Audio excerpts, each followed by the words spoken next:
The purpose behind writing it all and parts of it are so that other people who feel alone might find themselves in my book. My goal when people read it at the end, they don't finish and go, wow, she's strong, she survived. No, I want people to read it and go, yeah, she did it, which means so can I.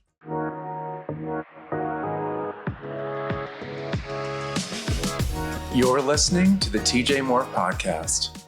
Today's guest is Tammy Ward from New Brunswick, Canada.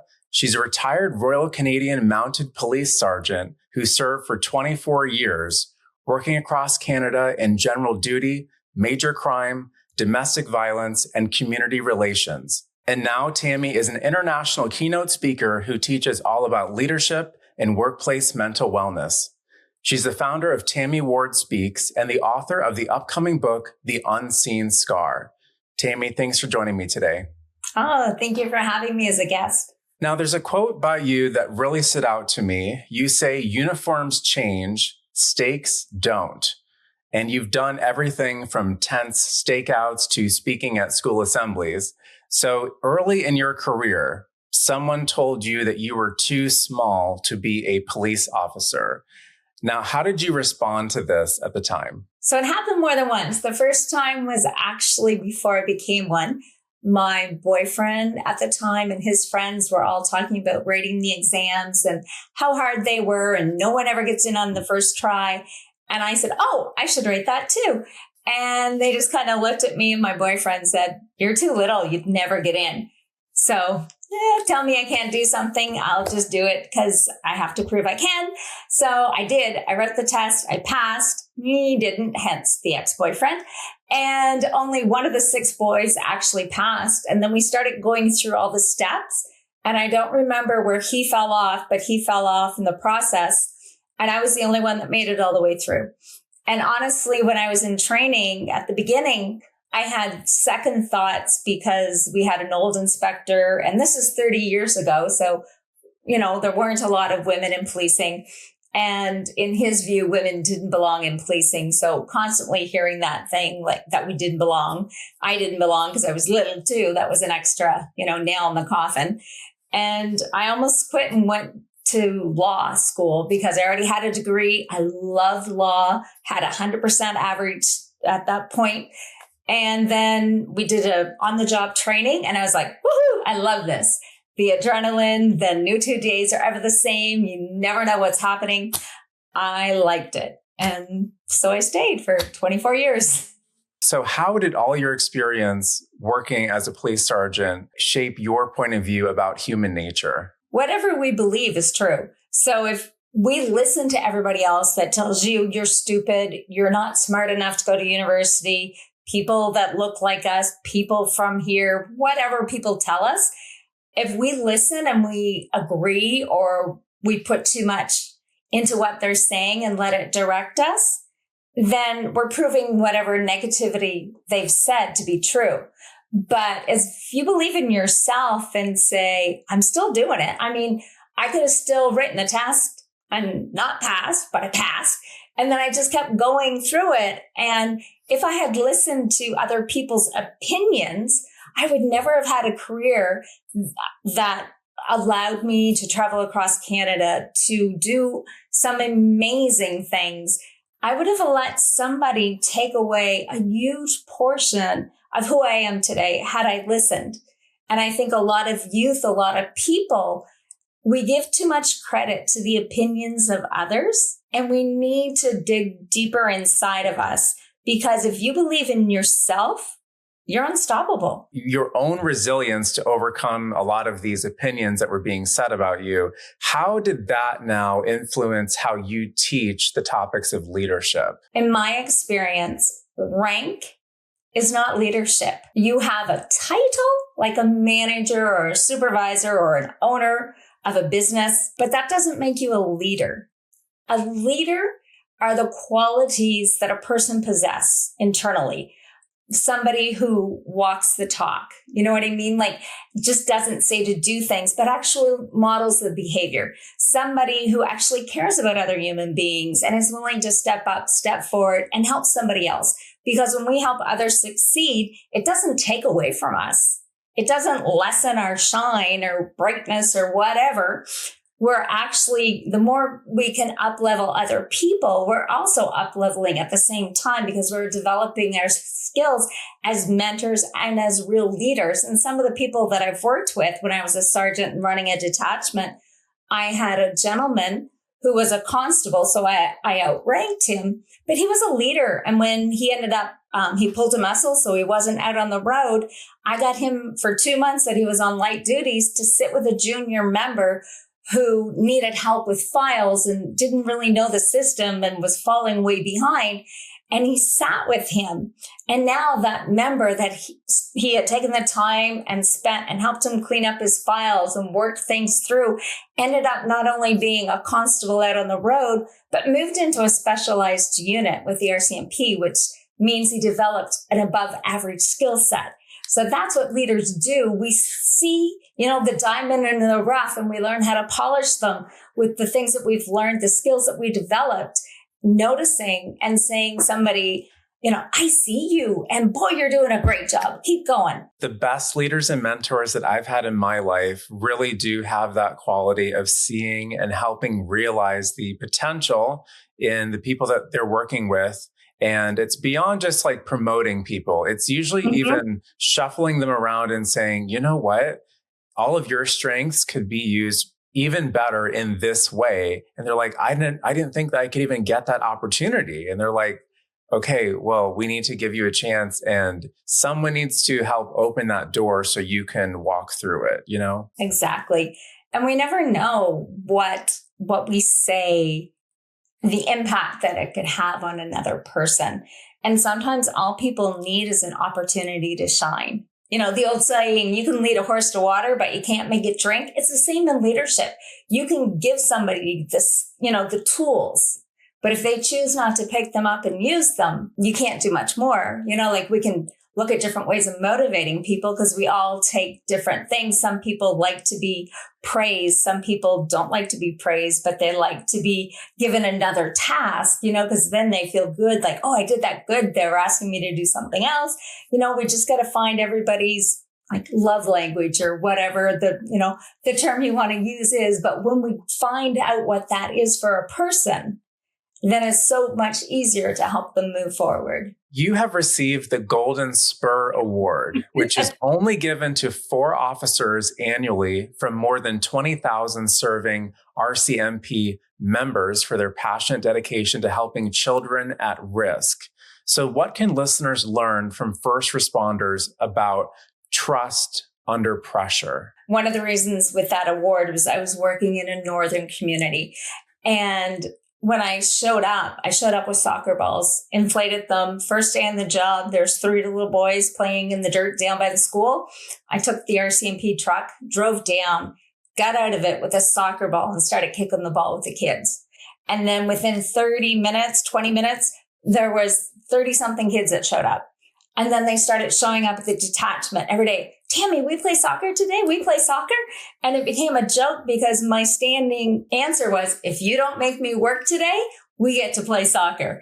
And because of that, it just created like, oh, I'm not a bad person. I'm here to help. And like it really opened doors. And even some of the older boys, the late teens, early 20s were actually coming into the detachment asking if they could borrow my soccer ball. And the first time I was like, only if you bring it back. And then once they left, our admin clerk looked at me and she goes, I can't believe they came here. I'm like, what do you mean? And she goes, those boys have only been out back. They've never been in the front of this building. And so it's just putting yourself out there. I'm human. I make mistakes. But letting people see the humanity. And I know I've seen videos where police officers in the United States, there's a couple that I've seen that I just absolutely love. And one of them was they had gotten a complaint that these boys were playing basketball on the road. And it wasn't a busy road, but there's always, a Nancy or a Karen somewhere. And they complained about the kids playing basketball. And what the police officer did when he showed up was get out of the car and he played basketball with the kids. And then he radioed and a couple of other people came and then they set up a tournament and they came back and the cops played against the kids. And like, that's how you build community. it's not necessarily taking off the uniform, but it's, I'm one of you and let's find common ground and going from there. And when you do that, then you're building trust. And when you build trust with kids, you're going to get the trust of the parents. When you have the trust of the parents, the community now respects you. And when you have the respect of a community, that's when people will come to you. In 2014, there was a tragedy that left 5 officers shot and 3 fatally wounded, and you were asked to help lead the fallen officers' watch. The inspector didn't keep you there for your rank. They kept you there because you were able to talk to people in the situation and work through it. So can you just help us understand how your sense of compassion helped in that specific situation? The shootings took place actually in my hometown. I was there. I was actually supposed to speak the following day at a crime prevention symposium. And when the shootings happened, I was literally around the corner and went straight into work. And I stayed until we caught the person. And then I was asked to stay for 2 weeks. So I stayed. And then at the end of 2 weeks, I was asked to stay another month, and I stayed. And then I was asked at the end of the month if I would stay for another 3 months. And at that point, I said to the inspector, like, there's other people, like, why do you want to keep me here? And he said, it has absolutely nothing to do with your rank. He said, I don't know if you noticed, he said, but I see how you interact with everybody. And I was like, what do you mean? And there was a guy that had just come back to work the day before, and he had been on shift, and it was his best friend that was murdered in front of him. And when he came back, I didn't even really notice I did it. But when I went over and I was speaking with him in the bullpen, he was sitting down at the computer because I'm 5 foot, almost 3, and he was over 6 feet. So we'd have to be sitting down. And so he was sitting there, and I just put my hand, without even thinking about it, I put my hand on his back, and I was kind of rubbing his back as I spoke with him, which I know in some people like, you don't touch people, but I just did. And we talked. And then the inspector said, I noticed you did that. And I was like, oh. And he's like, no, he said, that's what we need here. And he said, I also heard that the guys will actually go in your office and close the door and talk with you. And I was like, yeah, because I'm the girl that walks around, and I made sure everybody else was okay. Sometimes to my own detriment, I was so concerned with taking care of everybody, but, checking in and having the conversations. And some of the guys that I knew really well, I'd even say, do you need a hug? Because some of them did. Like, it was a really, really hard time. It was a small community. Things like that don't happen in small towns until they do. So it rocked the community as a whole. It was really sad. Your entire career is not like only moments of tragedy, but there is a lot of stress and pressure. How did you personally cope with that part of your job, the stress and the expectation that people had working with you? Well, a couple of things. One is I've always been extremely involved in community. So from the very beginning of my policing career, I was the adopt-a-cop for a local school. So I would spend my lunch hours at the school, and it was K to 4. And so I'd hang out with the kids. If there was a problem, I'd address it. I was in the cafeteria. It was just, that was my way of being involved in a good level. I've also always been involved in fitness. My coping strategy is I went to the gym. I was always extremely active, but that also comes at a cost because that became my coping strategy during the shootings. And from the outside world, it looked good. I was the crazy girl that ran every single day. But what people didn't know was I run till I throw up or almost throw up before I turn around and I ran back. And in a 4-month period, I lost almost 20 pounds from running. And when I'm super stressed, I'm one of those weird people. I forget about eating. And unlike 99.9% of police officers, my blood pressure doesn't go up, it goes down. We all notice the negative coping strategies that people develop. We notice people who drink, they come in and you can tell they've been on a bender. You can smell it on their breath. We notice people who eat their emotions. We notice all the negative things. But are we noticing the culturally accepted things like going to the gym, going for a run, or the person who used to join everybody at coffee or come out for a meal that is always in their office, that is always working head down? Like, we don't pay attention unless it's something that has been identified as culturally inappropriate or wrong. So I talk a lot about we need to be aware of the other cues, not just the ones that they see in the movies, because I'm a perfect example of I was doing everything I thought right, but at the same time, it affected my health. And one of the things that I know that you enjoy that helps you decompress is gardening. So can you tell us a little bit about your garden? Well, which one? It's been a project. So I have 2.5 acres out in the country. I have built every garden I have, from gathering shale rocks and building beds to planting. So when I have really hard days, that's what I do. You'll find me out there dirty. I have an indoor garden. So I have one of those big towers. My friends tease me that it's because when everything freezes outside, I can still pick and prune inside. So I grow all my own food inside. Now, you've also said that you don't really need to wear a uniform anymore to help people. After such a storied career in so many different ways and traveling, how did you decide to become a keynote speaker? I had done quite a bit of public speaking in my career with my work in domestic violence and sitting in various charities. So I was presenting, and then I was a spokesperson for Crime Stoppers as well for 1.5 years. So did a lot of public speaking all over the province, did media and made TV commercials in French and in English. So I got really comfortable talking in front of people, being vocal about things, especially for first responders. And I talk about how silence isn't resilience, because during the shootings or following the shootings in Moncton, I saw so many people suffering in silence because the culture for most first responders is suck it up, buttercup. This is what you signed up for. Asking for help, talking about things is seen as a sign of weakness. And I'm changing that because no, it takes a strong person to say, I need help. And I had an incident long time ago, and I did CPR on somebody I knew, and unfortunately they didn't survive. And I remember after the incident, I got back in my car and I was alone. So I cried by myself for maybe 5 minutes before I got another call. And then the next day when I was at the gym, I ran into one of the firemen who had been on scene. And we were chatting, and he said, Tammy, you should have stopped by the station.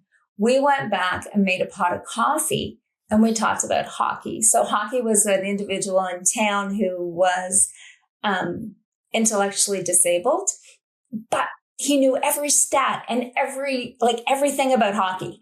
And that's why we used to call him Hockey. And he'd come and he'd visit the police every day, and he'd go around the corner and he'd visit the firemen. And so we all knew him. And so it was a big loss because he was a part of your daily routine when you were at work. And he was such a kind person. And so the fireman said to me, he said, oh, you should have came back and had coffee and talked. He said, we just sat around and talked about hockey over coffee. And, ding, ding. Oh, isn't that a much better way to do things? To sit in community, to share, to talk about something, as opposed to getting in a police car all by yourself and then pretending you're okay, not letting anyone see you cry or any emotion. You just get out and everything's fine. I'm fine. Fine's a 4-letter word. So yeah, that's what I'm trying to get the conversation going. On your website, you have a drop down called the other F word, fine. So how do you talk about what you call the fine epidemic in your workshops and your keynotes? My boyfriend asked me, how are you? And I go, I'm fine. He knows I'm not fine. So if that is a big red flag, how come it's not with other people? We're in a culture where we ask people, how you doing? But we don't stop. We don't make eye contact. We do not really want to know the answer. It's no more of a pleasantry than saying hello. And if you are going to ask the questions, then stop, make eye contact, just say, I've noticed that, you're really rushing in the mornings. I noticed that you seem to be preoccupied. Is there something I can support you with? Is there something going on? Like, ask the questions to open the door for conversations, especially as leaders, especially as managers. Otherwise, all you're doing is check a box. Oh, I asked how they're doing. Check a box, check a box. If you don't know your employee even has a family and children, how are you going to start a discussion over the fact that he's been late or she's been late or is rushing out before their day is over every single day? And they answer you, well, my child's been in the hospital for 2 weeks. Well, shit, I didn't even know you had a child. Like, how does that conversation work, I've heard that exact conversation before, by the way, literally, where someone had an emergency with their child and the boss didn't even know they had children. Yes. Oh, wow. So in your workshops, I want to ask, what are some of the subtle warning signs that leaders should look for, but they often miss with their own teams related to the covering up of I'm fine and suppressing what's actually going on? You need to know the person. What is their normal? Are they a chatty Cathy? Are they somebody when you have a meeting that will voice their opinions, will voice their concerns? Are they actively participating in other things outside of work? Or do you have sports teams and stuff that they play on? Do they go to lunch with others? Do they grab coffee with others? You need to know what their normal is. And then you're able to see what is outside normal. So if I'm somebody who is always chatty and talking, and all of a sudden it's like, gosh, I haven't heard her in a week, because I'm always in my office, the door closed or my head down working.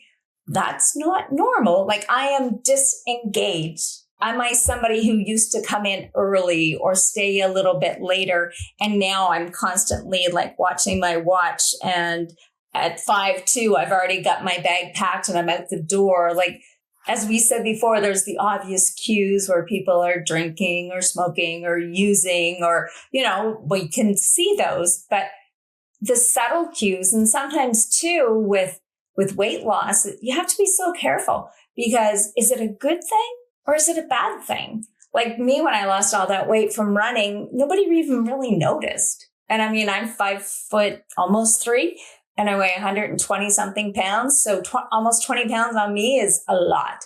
But again, I wear a uniform that's made for a man with a bulletproof vest on it. So we need to know those things. And before we praise somebody like, oh, you've lost weight. Well, make sure the reason they've lost weight isn't because they started chemo. Make sure that the reason they lost weight isn't for a bad reason. People have more tools than ever to improve their awareness of mental health and not just therapy, but in their own life. Of course, we have books, YouTube videos. The access is more than ever. Why do you think people still have such a stigma that surrounds discussing mental health? When it's portrayed on TV, they're somebody with a psychological problem or mental health problem is only shown as an extreme. I'm not afraid to say it. After everything I've been through, I take medication for my PTSD and anxiety. What is the difference between somebody taking insulin, which is because your body isn't producing something it needs, than somebody taking a medication that does the exact same thing for mental health? And I think until we start looking at it that way and talking about it that way, that stigma is going to persist. You are the co-author of a book called Speaking on Scars that was an international bestseller on the first day that it was released. And this is an inspirational anthology featuring stories of resilience, courage, and personal transformation. And now you've almost finished a new book called The Unseen Scar. So can you just tell us, what is that book about? So it's a memoir from my journey through policing, being, a girl that I was told she's too small, to being on the police force, unfortunately surviving really bad domestic violence as a police officer, and how I tried to make sure that nobody knew about it until it was almost too late. So I share some of that. And then I went through at one point in my policing career, some really bad harassment. So there's a little bit on that. There's a little bit on the shootings and everything. So it's basically a memoir. The purpose behind writing it all and parts of it are so that other people who feel alone might find themselves in my book. My goal when people read it at the end, they don't finish and go, wow, she's strong, she survived. No, I want people to read it and go, yeah, she did it, which means so can I. You're an example of someone who was actually able to live those lessons and examples for them to read about. You do keynote speaking, of course. You also do leadership and workplace communication workshops. And then you do programs for first responders, healthcare professionals, government and corporate teams. And you also are an MC for live events. So to book Tammy as a speaker, go to tammywardspeaks.com. And you have on there a 7-day reset guide that's free that people can download. Can you tell us what they get with that? There's prompts for 7 days, and it will ask you something in the morning, like, what are you carrying that's not yours? Don't try to fix it. Just write it down. Later on, it might be a prompt of gratitude. What is one thing today that you are grateful for? And I find gratitude is huge because even when I was going through my worst, no matter how shitty my day might have been, at the end of it, I'm still thankful because I have a dog that loves me. I got a roof over my head. I have a comfortable bed. I have clean running water. I mean, where we are in North America, we are so blessed to have so many things. And even when you're sitting back and you're having a full-on pity party in your pissy pants, there is still things that we can find to be grateful for. And some days it's really hard, but other days it's like, oh, I went to this place and I finally got a good cup of coffee. That's something to be grateful for. Or my friend called, or I finally finished this project or the painting or whatever it is. Like sometimes it's huge and sometimes it's just the simple little things that we're grateful for. Like I make a point of going outside. It's spring here, summer, so I can go outside and enjoy. I take my coffee outdoors and I have an app on my phone so I can listen to the birds and identify them. And then I try to find them because they're in the trees somewhere. That brings me joy. I have squirrels that come and sit on my deck and eat out of my hand every single day. Everyone tells me I shouldn't do it, but I love them and they love me. So I do it anyways. It's finding the little things in life that bring you joy. And I don't like rain, but you know what? If you buy a really good pair of rain boots, it's so much more fun, especially if they're bright and colorful, because then you want to play in puddles. It's just finding those little tiny things in life that we can't control, but we can make them better or at least have a little fun in them. The best way for listeners to connect with Tammy directly is to either go to her website or on LinkedIn, you can search Tammy Ward. No matter where you are, how hard life is or how heavy, and you think nobody gives a crap, people do. There's somebody out there that cares. There are resources. And I always say, and I am genuinely saying this, that if you don't have anybody else in this world that you feel you could reach out to, send me an email, send me a message on LinkedIn, and I will genuinely respond because everybody deserves to be seen and heard and know somebody gives a crap. And if you don't have that, I want to be that. Like, that is my goal, is when I was at my lowest, I want to be that person that I needed back then when I felt that I had nobody I could have talked to. That's such a great message to end with. So, Tammy, thank you so much for joining me for today's conversation. Thanks so much for the opportunity. I appreciate it. To hear more experts share their story, subscribe to the TJ Moore Podcast on YouTube and follow this show on Spotify and Apple Podcasts to listen anywhere you go. Like and comment on this video if you found today's conversation valuable, and share this episode with someone in your life. I'll see you next week.